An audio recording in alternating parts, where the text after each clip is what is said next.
We're going to take a look at one more list function that's found inside of Microsoft Excel.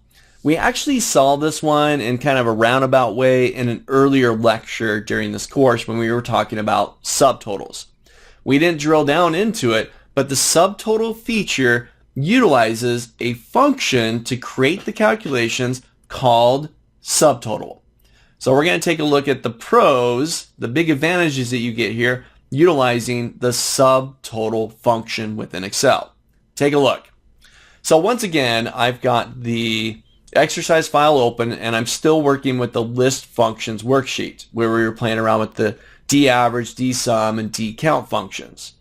Now I want to sum up the total expense column here, but this list can potentially be filtered. Take a look. I'm going to jump up here to the H column and I'm going to do a simple sum function here, just utilizing regular old sum, okay, that we all know and love and you probably use time and time again. Now, what do I want to sum up? I want to sum up the total expenses. So this is going to be from F2, I'm going to do Control-Shift down arrow to F59. I'll hit my Enter key and I've got, what is that? That's a huge number. So $1,428,320.00. All right, now that's using a standard sum function. Okay.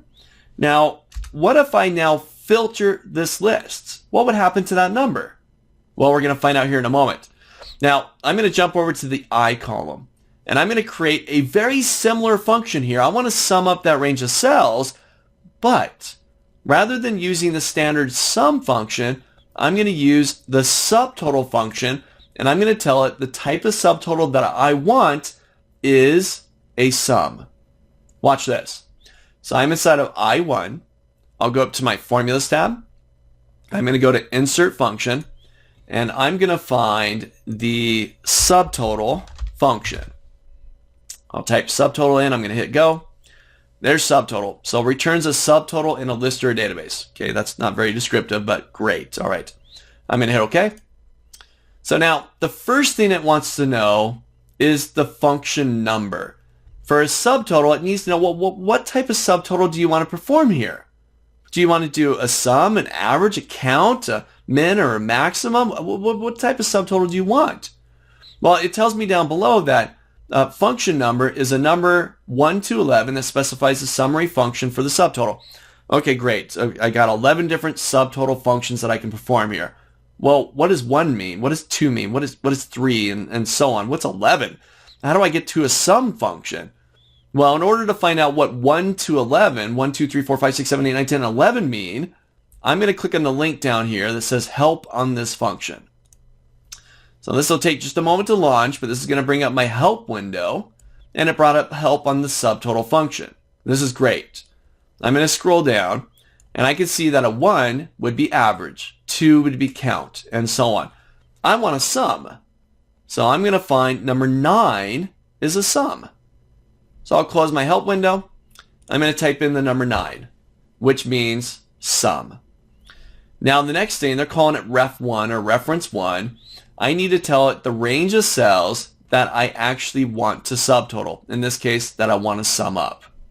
So for me, my reference 1, I'm going to grab F2, Control-Shift down arrow to F59. That's the range of cells that I want to create a subtotal for that I want to sum up. I'll hit OK. All right. Exact duplicates. $1,428,320. Exactly the same over here for subtotal. I'm performing a subtotal, but I'm summing within that subtotal. What's the difference? I mean, they gave me the exact same results. Well, take a look. I'm going to go back to my list. I'm going to filter this list now. So remember this. I'll click into my list. Doesn't matter where. I'll go to Data. I'll turn on my filter button. Now I get those little drop downs. Remember talking about those in the first section? I'm going to say, you know what? I want to filter for division. I don't want to see all divisions. I just want to see East. Now watch my numbers over here. Remember this one right here, H column, that's a standard sum. I column, that's a subtotal. I'll hit OK. Ooh, look at that. My subtotal updated. $266,285. but my grand total, right, the sum, is still stuck on the complete set of records. I change it from, maybe I want east and north. Now I've got my grand total for just those two using the subtotal function, but I've still got the grand total here with the standard sum. So you got a big advantage with the subtotal feature. It's going to update based on what you're filtering for. There are different types of subtotals, not just sum, but you had average and count and min and max and a handful of other ones. A standard sum function with a list like this is static. It will always look at the complete set of records, even though you filtered it. Try these two out. Open up the exercise file, jump into list functions, do the sum first, get a total expense sum, and then do the subtotal. Remember, if you want a sum with the subtotal, what are you going to use? What's the function number? 9. And remember, you can get to help. Go into help, take a look at all the different subtotal functions that you can use.